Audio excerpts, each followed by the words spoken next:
Hey guys, Rob here with McDojoLife. In today's McDojoNews, we're going to be discussing a boxer who recently died due to injuries sustained during a fight.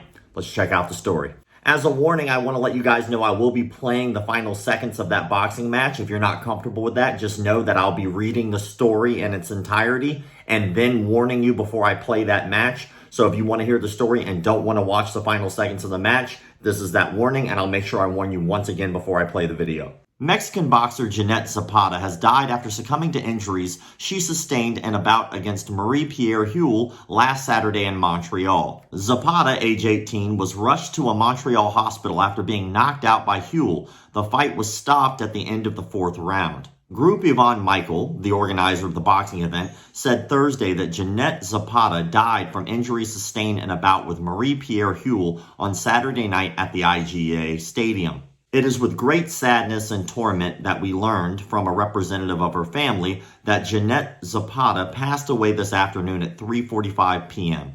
The entire team at Group Yvonne Michael is extremely distressed by this painful announcement, Michael shared on Twitter. Zapata suffered a series of power punches in the corner of the ring, and after a solid uppercut, she seemed stunned near the end of the fourth round. A final right hook caused Zapata's mouthguard to fly out and left her unable to return to her corner after the bell rang. Zapata, who appeared to convulse while still standing, was joined by her partner and trainer, Giovanni Martinez, who quickly laid her down in the ring. The on-site medical team rushed to her side, and she was immobilized on a stretcher before being rushed to a hospital by ambulance. Yvonne Michael, president of Group Yvonne Michael, said in a briefing Sunday that Zapata was placed in a medically induced coma to sedate her and relax her body and brain, adding that the following 2 to 5 days would be critical. She died with her husband, Giovanni Martinez, by her side. Following news of her opponent's death, Houle took to social media to extend her condolences to Zapata's family. "Thank you for respecting my desire not to comment more," her opponent said. "The sad news of the departure of a great athlete like Jeanette Zapata leaves me sad and devastated.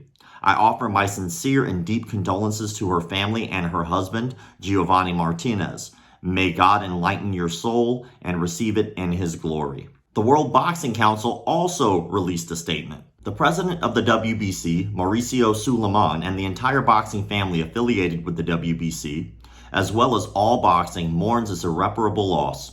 We send our deepest condolences to the family and friends of Jeanette. May she rest in peace. Zapata's fight against Houle was her 6th as a professional boxer. Britain-based Brain Injury Association Headway has again called for a ban on boxing after the death of Zapata. It is impossible to imagine the grief being felt by the husband and family of such a young woman with her entire life ahead of her, said Peter McCabe, chief executive of Headway. Our thoughts go out to all who loved her. This tragedy was preventable. This precious life need not have been cut short. I'm about to play the end of that boxing match. If you're uncomfortable with watching that, my suggestion is to stop the video now. If not, here's the video.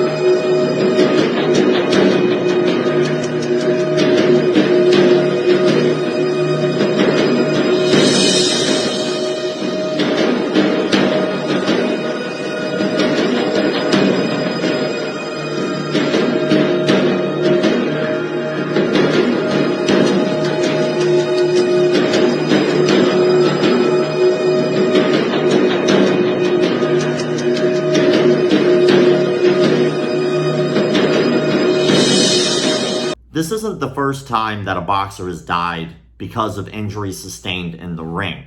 This isn't something that's also super common either, though. There are a lot of safety nets in place to make sure that the boxers are as safe as a boxer could possibly be with a job such as boxing. One, the boxer has the option to simply not fight. That would be the first safety net.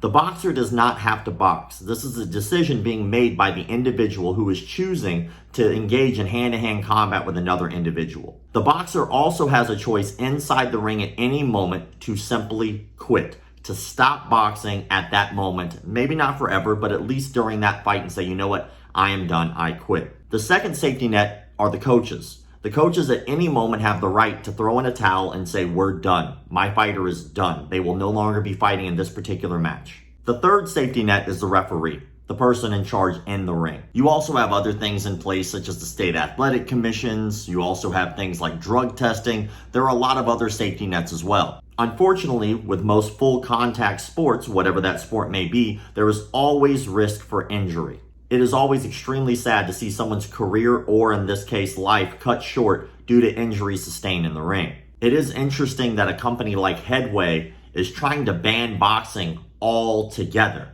That leads me to where I hope our comment sections will go. What do you think?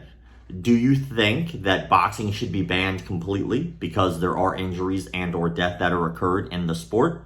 Or do you think that it is the individual's right to make their own decision what they would like to do with their career and their body? My condolences go out to the family and friends of Zapata. This is a terrible tragedy, and I am extremely sorry for your loss. I look forward to hearing your comments in the comment sections below. Hopefully we can keep a nice, healthy dialogue in there. As always, thank you all for the likes, comments, shares, support. Keep the martial arts legit.